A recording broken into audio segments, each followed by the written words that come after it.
Hi everyone, welcome back to my channel, and if you're new, welcome to my channel. My name is Haley and I am a current Peace Corps volunteer serving in the health sector in Cameroon 2018 to 2020. So for today's video, I figured I'd talk about homestay / host families. It's based off of other videos and blogs that I've read. It's different depending on the country you're in. In Cameroon, you have your homestay and your host family just for your 3 months of training. But in other countries, you will have your homestay host family for 3 months of training, and then when you get sent to your site, you have another host family. They don't do that in Cameroon. Sometimes, like me, I have like a compound family, but they're not my host family. Homestay. Homestay is crazy. Partially because you have your homestay during your pre-service training, which is very stressful, and it's a lot all shoved into like 10 weeks or like 3 months, and it can be a little stressful. So basically what happens is, at least again, this is just off of my knowledge for Cameroon, but what happens is you get in country, and for us, we're in the capital for, I don't know, we got in on like a Monday or a Tuesday, and then we left for our pre-service, like our region that we're doing our pre-service training in, because that was a different region, on Friday. But you do like a bunch of stuff during that time. You get like your language placement, you get a bunch of vaccines, gotta love shots. They do a bunch of stuff, but also something that they do is they ask you about what kind of homestay family you want. So they'll ask you, like, do you want like an older family? Do you want older parents? Do you want younger parents? Do you want siblings? Like what age? Like they have like different age ranges, and like will let you check off if that's okay, whatever.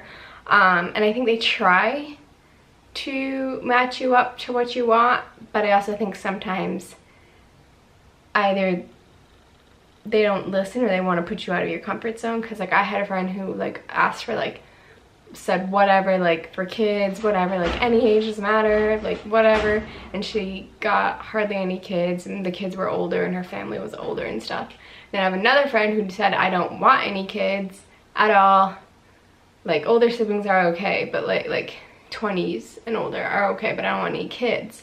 And she got like 4 little host brothers. So, but sometimes Peace Corps does that to kind of push you out of your comfort zone and get you used to having to be out of your comfort zone and being flexible, because that's a lot of what Peace Corps is. Me personally, I said younger parents, and I said I didn't care what age the kids were. So I had like, I didn't think about it. I think I probably would have preferred specifying certain ages, because sometimes it can be difficult. But I had 7 or 8 siblings ranging in age from, when I first got there, 6 months to 15 years. So it was a lot. But your homestay family it's your family while you're there and while you're doing training. And for those of you in countries or going to countries where you'll have a homestay family during your 2 years as well, like after the training, they're your family for those 2 years. You know, I had my mama and my papa. I actually had 2 mamas, because my dad was Muslim, so he had 2 wives. One was actually from the region that I am posted in, so when I started learning Fulfude, I was able to practice a little bit that I learned with her, which was really nice, and she'd correct me or help me on my homework, which was super nice. And so basically we left the capital on a Friday, and it was like a 6 to 8 hour bus ride, and it started raining, so it was a little bit longer, I think, and it was very stressful. But then we got to the region we were supposed to be in. We got to the health sector's training site. Ag sector, they were way away, but they just wanted us all together for the first night, you know. So we got there, and all the parents are sitting outside, and like family and whatever, like they're all outside and inside or wherever they can be. But so then we went inside, and basically the person who's in charge of homestay, so and like figuring out which families they are, who goes to which family. If you have any problems, any questions with your family, you'll go to her. She's in charge of all of that. She basically read the volunteer's name, the homestay family's name, introduced you guys, and off you went. My dad, luckily, is a driver, so he had a car that he was able to bring us to the, like, bring me from the training center to the house. So my dad was there, and so was my oldest brother, the 15-year-old. They're still younger than me, but the oldest child, who was Saeed, he was there too, and so they worked on, like, they brought my bags and everything. And it was definitely, when you first get to the family, if you have a big family like me, it can be really overwhelming and stressful, because you have, like I said, this was a Friday, so we had Friday, Saturday, Sunday, and then Mondays when we were going to the training center again. So we had this whole weekend with this family who we can't talk to because we don't speak the language.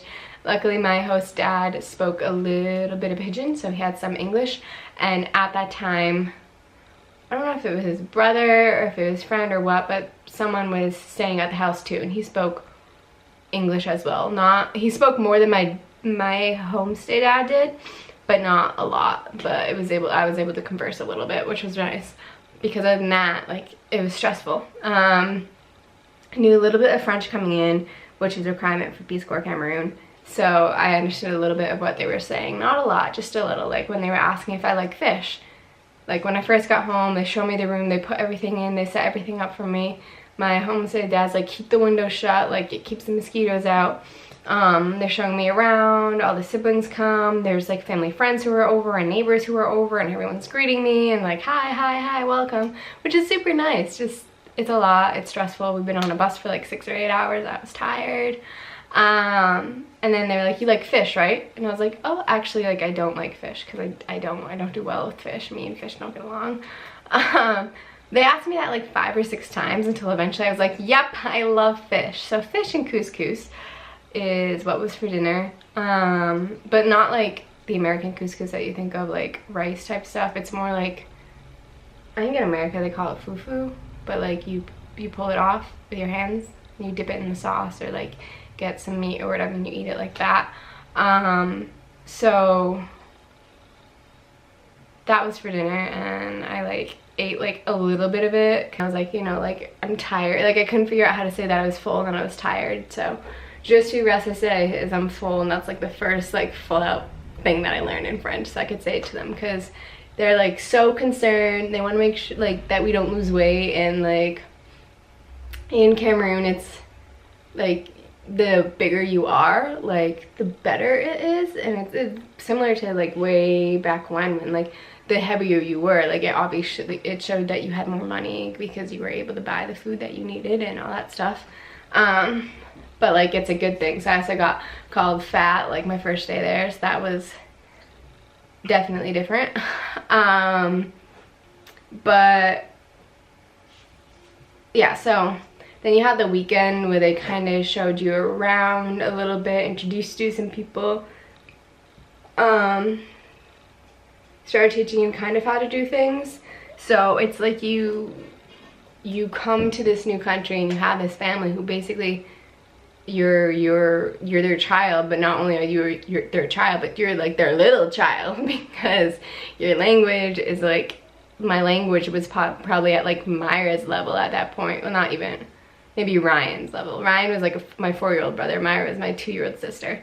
But like it wasn't there, and like you don't like, before then I like didn't like get on my hands and knees to wash my floors, but they show you like what to do, how to do it, how to dry it, kind of how to wash your clothes, like how to start the fires, how to make dinners, how to do this, how to do that, like rub, if you're gonna do like a fire, not like a gas stove like we have, but if you're gonna do that and you're gonna use a pan, make sure you rub some like wet ash or something on the bottom for protection, and like all this other stuff.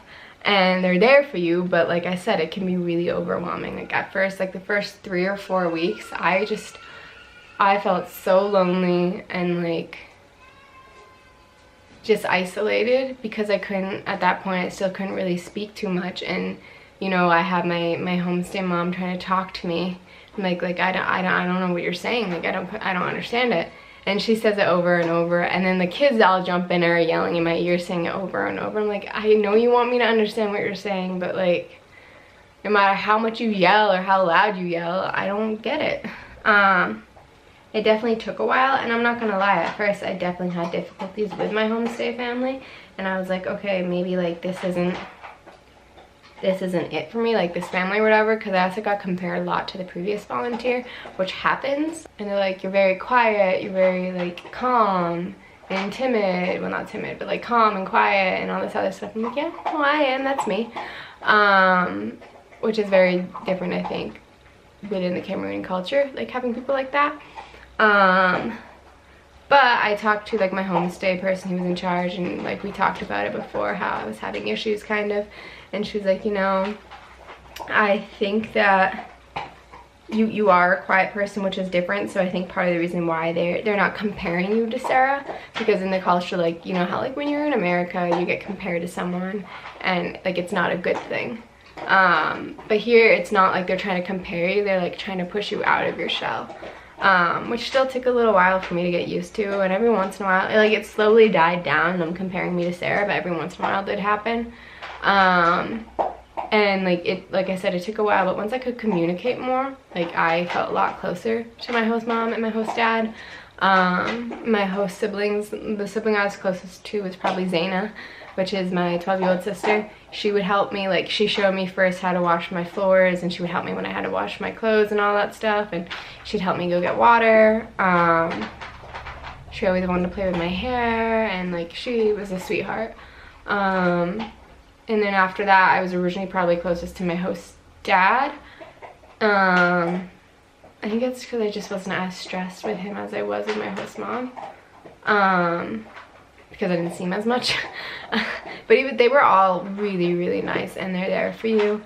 Homestay is kind of the beginning steps of your integration within your host country. Obviously not within your community, because you're not gonna like know your community until you're at your post.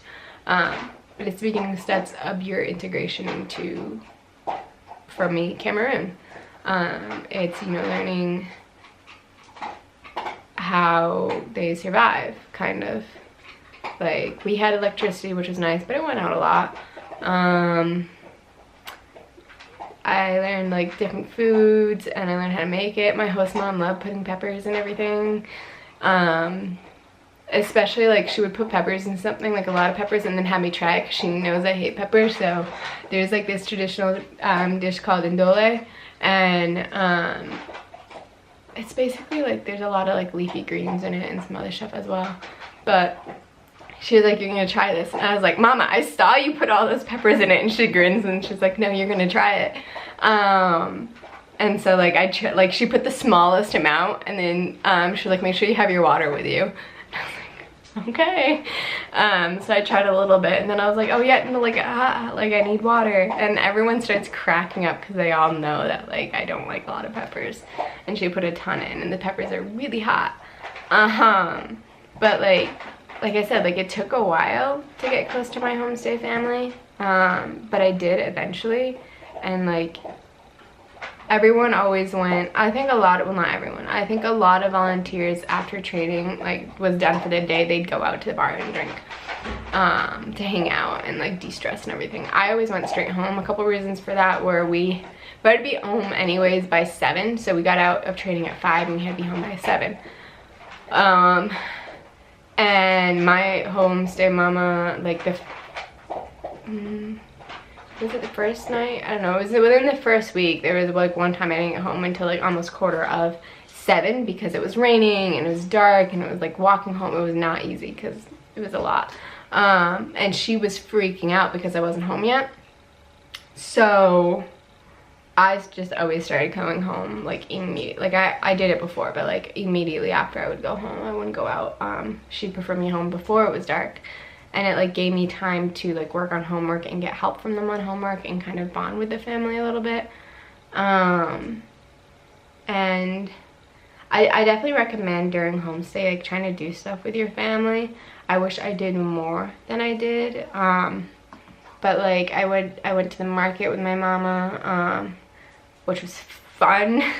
And it was interesting because I talked to her about like how when me and my fellow volunteers are walking to the market or walking like on the street or whatever, we got called the Blanche a lot, or Sarah, or whatever, and people were deranging us, like bothering us, and constantly like it was bad.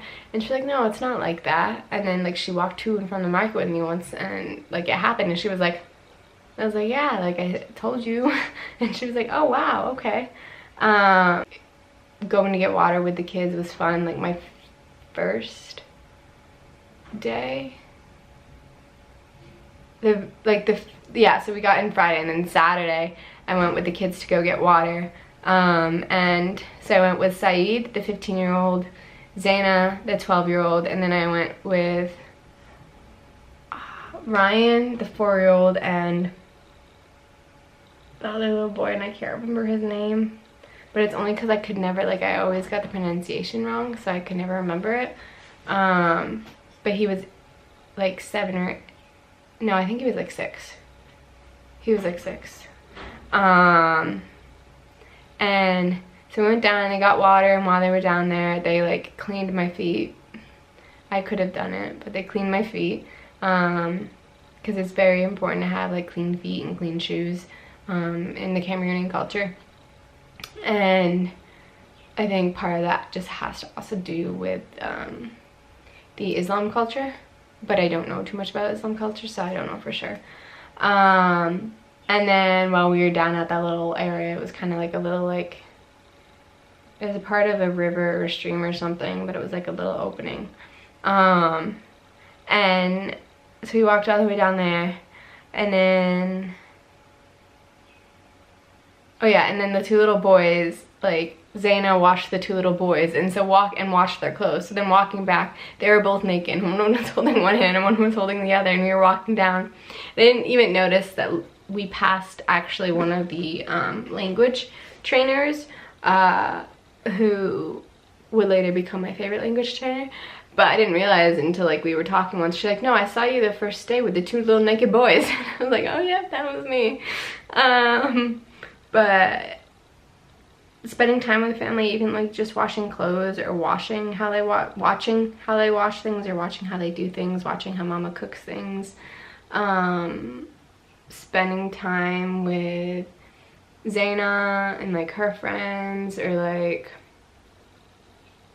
Saeed like was learning English and had some questions, but it's different English. It was like, he was like, how, like, what is this right? And it's like, the doctor is good, isn't he?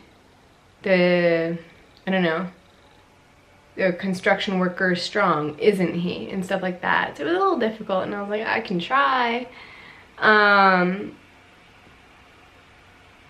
But basically, homestay, like I said, like it's stressful for a few different reasons. You have, like I said, you have your pre-service training, so all of that, all the education you're getting is stressful. And then you have this family that the first few weeks, if you don't speak the language, it's going to be really stressful, just trying to figure out how to communicate, miming a lot of stuff, pointing.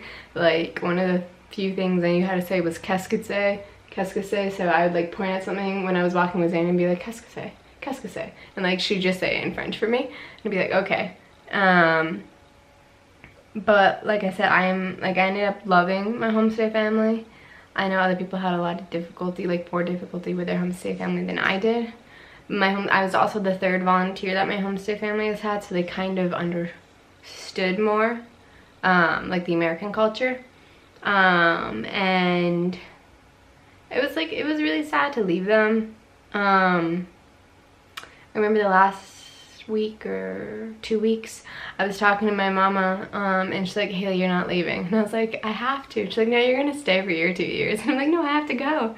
She's like, I was like, you'll get another volunteer. Like, that's what the paperwork I'm filling out right now is for, like, to say that, like, I do think you guys should have another volunteer. He's like, I don't want one.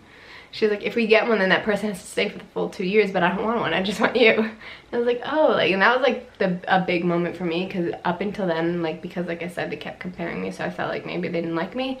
But up until then, like, I kept most of the time feeling like they didn't like me. And then she's like, no, I just want you. And I was like, you like me, like, I'm glad. And it's just, yeah, no, it can be a very stressful time. You're learning a lot, but you have your homestay family there for you, and they realize before you even do all like this, like before you get there, your homestay families go through a training, so they're taught like a little bit about American culture and like how Americans prefer privacy, which isn't really a thing here in Cameroon, and like a bunch of different things. So they go through a training, so they're prepared. But if you're their first volunteer, there's still going to be some challenges and some difficulties to overcome. But like, they're there for you. Like, they will help you with their language. They know that you don't know the language. That's part of the reason why you're often thrown into the families that don't speak any English, because that's how you're going to learn real quick. So they throw you into the families, and the families are there to basically teach you how to live in Cameroon, so you can live and survive on your own. And they're also there to like be that support system, kind of, and like to be the family unit that like you're leaving back in America. So homestay's a lot. It can be stressful, but it's definitely worth it. Like I said, I only know the homestay for Cameroon. I don't know, like you have a room in their house. My family had 2 houses. I was in like the front house, which is where the second mom and her daughter lived. But I had a room in that house. And so then you like come and you have, like, I have my own house at my post. But I don't know, like I said, there's other countries where you have a host family the whole time, and I don't know how that works. I don't know if you have like a house on your homestay family's property, or if it's the same where you just have a room there, or I'm not really sure how that works. That's just Cameroon. But yeah, I hope you guys enjoyed this video. I know it was kind of long. I know it's kind of rambling and like not really specific, but I feel like it's kind of hard to completely describe homestay until you've experienced homestay. But if you like the video, give it a thumbs up, subscribe if you want. I don't care. If you have any questions or any videos that you want to see, feel free to post them below. I appreciate you guys watching.